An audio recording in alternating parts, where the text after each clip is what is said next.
জানুস হচ্ছে একটা দেবতার নাম। ওই জানুস থেকে এই মাসের নামকরণ করা হয়েছে জানুয়ারি।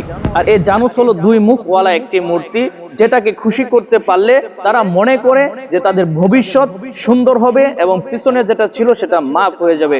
এই জন্য কোনো মুসলমান ওই জানুসকে খুশি করতে পারে না, দুই মুখওয়ালা মূর্তিকে খুশি করতে পারে না। তারা তো এক আল্লাহর।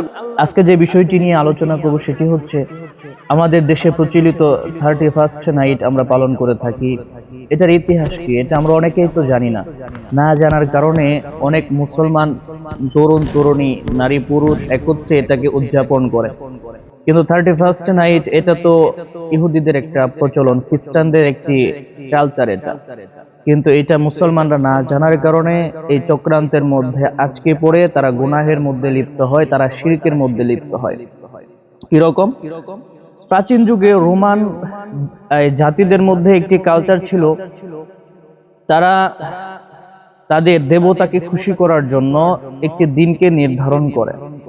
ওই দিনটি হচ্ছে প্রাচীন রোমানরা প্রথম জানুয়ারিকে তারা বছরের শুরু মনে করে। তারা মনে করে বছরের শুরু যদি আমাদের ভালো হয় তো আমাদের ভবিষ্যৎ এটাও ভালো হবে।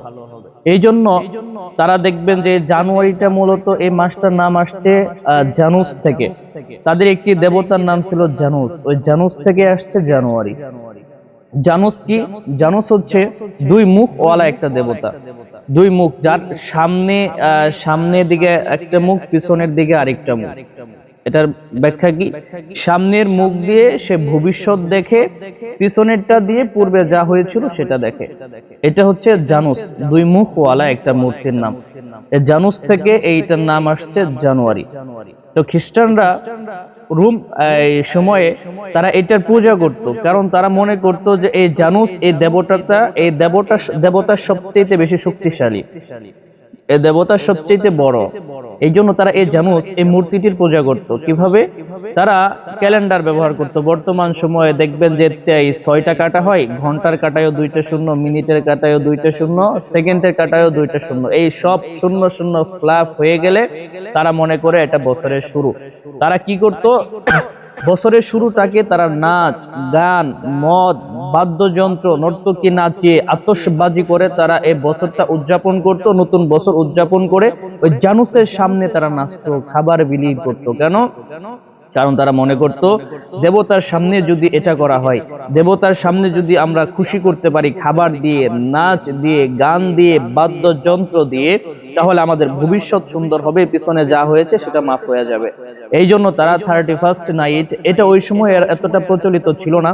তো আস্তে আস্তে ইউরোপ আমেরিকাতে যখন এটা ছড়িয়ে পড়লো এটা উদযাপন করা, তো এটা সামাজিক একটা কালচারে রূপান্তর হয়ে গেল। এখন মোটামুটি অনেকটা দেশে এটা প্রচলিত। এবং 31st নাইট জানুয়ারি, ডিসেম্বরের শেষ দিন, জানুয়ারির প্রথম দিন রাত্রিতে এরা ঘড়ির দিকে তাকায় থাকে যে কখন সময় আসবে, কখন সেকেন্ডে ঘন্টার কাটায় 00 উঠবে, মিনিটের কাটায় 0 উঠবে, সেকেন্ডের কাটায় 00 উঠবে। যেটা যখনই এটা ফ্লাপ হয়ে যাবে তো তাদের আনন্দ, তাদের গান, তাদের নাচ, তাদের বাদ্যযন্ত্র, তাদের খাবার বিতরণ শুরু হয়ে যেত। এটা এখনো আমাদের দেশে প্রচলিত। এই জন্য মুসলমান যারা, তারা তো এই কোনো দেবতাকে খুশি করার জন্য কাজ করতে পারে না। যারা মুসলমান তারা তো জানুসকে খুশি করার জন্য 31st নাইট পালন করতে পারে না। এটা তো মুসলমানের কালচার না, এটা তো মুসলমানের কালচারের মধ্যেই পড়ে না। এই জন্য আসুন আমরা সবাই তওবা করি। আল্লাহ রাত জাগবেন, রাত জাগার জন্য অনেক রাত আল্লাহ আমাদের জন্য দিয়েছেন। আল্লাহ বলেছেন, আল্লাহ তাআলা কদরের রাত্রি দিয়েছেন, শবে বরাতের রাত্রি দিয়েছেন। এত গুরুত্বপূর্ণ রাত, যে রাতে আমরা কেউ ইবাদত করতে চাই না, আল্লাহর হুকুম মানতে চাই না, ওই রাতে ঘুমের মধ্যে কাটিয়ে দেই। অথচ ইহুদি খ্রিস্টানদের যে প্রচলিত যে ধর্ম, যে উৎসব, যে সংস্কৃতি, এটা মেনে আমরা সবাই পালন করি, কিন্তু আমরা মুসলমান, কিন্তু এটা আমাদের শিরক হয়ে যাচ্ছে যে জানুসকে খুশি করার জন্য এটা করতেছি। এই জন্য আল্লাহ বলছেন ইন্না শিরকা লা যুলমুন আযীম, শিরক হচ্ছে সবচেয়ে বড় জুলুম। এই জন্য আমরা কেউ শিরক করব না ইনশাআল্লাহ। আল্লাহ আমাদের সবাইকে বুঝার তৌফিক দান করেন।